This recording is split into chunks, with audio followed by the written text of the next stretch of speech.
Well, we're joined by Drew Thompson, Senior Fellow at the Rajaratnam School of International Studies from Nanyang Technological University. Thanks for coming in this evening. Thank you for having me.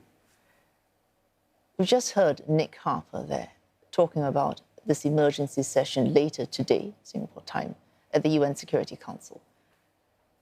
Does it matter what the United Nations, even if they can vote on any resolution, does it matter? At this point, not particularly. The deed is done. As a fundamental principle here, domestic law tends to supersede international law. And the UN Charter is very vague, has no enforcement mechanisms. It's effectively a debate society at this point. So the US will participate in the debate along with other Security Council members. Whether a resolution comes to the table, whether it's voted on, whatever the outcome is, it won't change the outcomes whatsoever. I think the bottom line here is President Trump has put the international community on notice that U.S. national interests need to be respected and that they'll take extraordinary measures to defend the United States from these threats. I think anyone who's keeping an eye on what's happening between the US and Venezuela would not see this as a surprise. Months of build-up. This was, in many ways, expected as a natural consequence of what has been happening. But accusations that this, as a foreign policy strategy, might not be quite as coherent as Mr. Trump might like to portray it to be. Would you agree with that? Well, I think this was a pretty seminal moment for the Trump administration, and I think we have seen a fair amount of coherence here. The President put forward the national security strategy a few weeks ago that outlined the Trump corollary to the Monroe Doctrine, essentially asserting U.S. interests and assuring the region that the United States will protect those interests in the region and protect them aggressively. And I think the President has signaled that very clearly in his speeches and rhetoric as well as in the published strategy. So what we've seen here in this Venezuela intervention is really the execution of that strategy. It's not just a very effective military operation, it was a stunningly effective military operation. What we've seen is diplomacy, clear signaling, messaging. We've seen military pressure, political pressure, all placed on Venezuela incrementally. There were back-channel dialogues.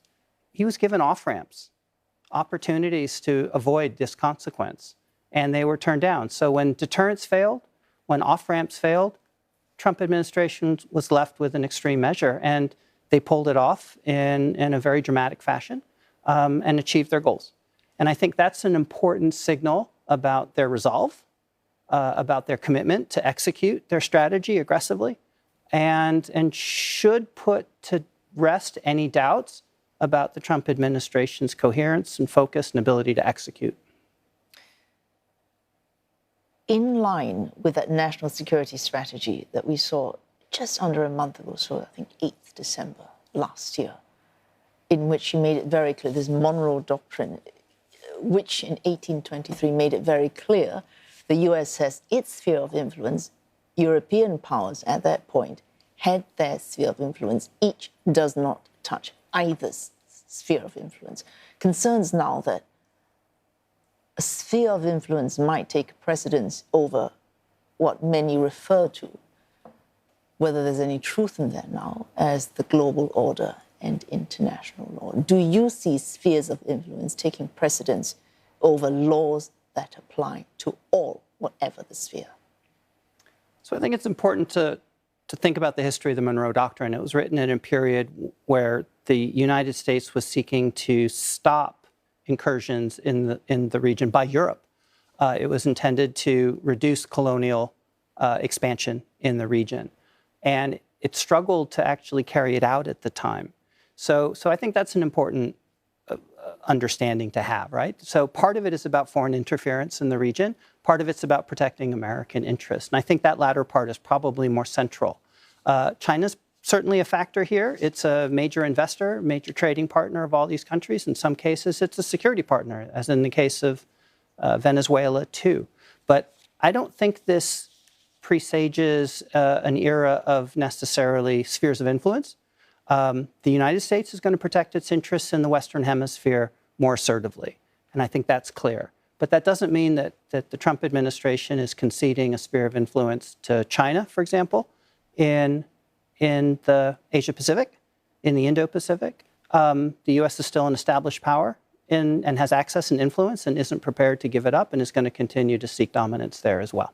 Well, since you mentioned China, for anyone who is suggesting this might be a signal to China, is Beijing going to be reading this as you can do as you like because you can, so will I? Or might it read it as we need to be careful because you might do the same should you feel justified?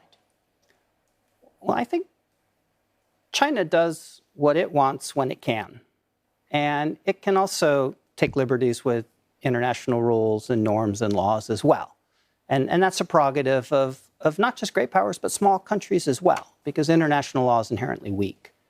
I think from China's perspective, maybe from Xi Jinping specifically, I think this reinforces something he discovered in the first Trump administration in 2017, when in the midst of a bilateral dialogue over dinner at Mar-a-Lago, President Trump informed Xi Jinping he had just conducted military strikes in Syria over their use of chemical weapons against their own people, which is a violation of international law. So I think Xi Jinping is pretty clear that Trump is not gun-shy, that he has resolve, and that he has the means to use military force to further U.S. interests.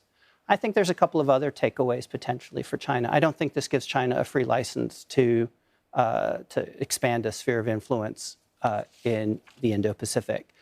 It certainly is a warning about the extent of Chinese investments and relationships in the Western Hemisphere. I think the Trump corollary doesn't necessarily preclude normal trade relationships between China and Western Hemisphere countries, but it should put them on notice that certain strategic investments, military operations, military cooperation, security cooperation is potentially unacceptable to the Trump administration, and there will be consequences. So if China were to start approaching Latin American states about bases, that would certainly be a major cause for concern for the Trump administration, and I think something that they would push back quite hard on. So this is a new paradigm in many ways that China is going to have to adapt to, but it's not going to preclude them from having trade relationships and making normal investments in those countries as well. Oh, thanks for that. Drew Thompson there, Senior Fellow from the S. Rajaratnam School of International Studies from NTU right here in Singapore. Thank you.